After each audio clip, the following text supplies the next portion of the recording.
భద్రాచలంలో దేవి శరన్నవరాత్రి వేడుకలు అంగరంగ వైభవంగా సాగుతున్నాయి. సీతారామచంద్ర స్వామి వారి దేవస్థానంలో అమ్మవారు గజలక్ష్మి అలంకారంలో భక్తులకు దర్శనమిస్తున్నారు.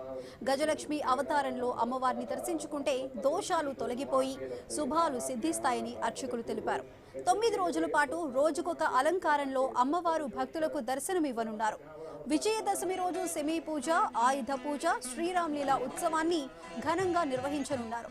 సామూహిక కుంకుమార్చనల అనంతరం తిరువీధి సేవ ఘనంగా జరగనుంది.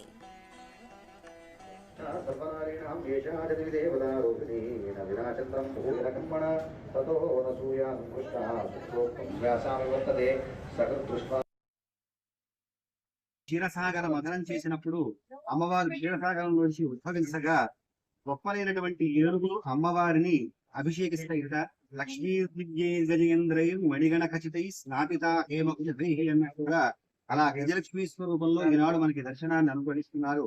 అలా ఉద్భవించినటువంటి అమ్మ ఇంద్రుడికి అమరాధిపత్యాన్ని ప్రసాదించినట్టుగా మనకి పురాణాల ద్వారా తెలుస్తుంది.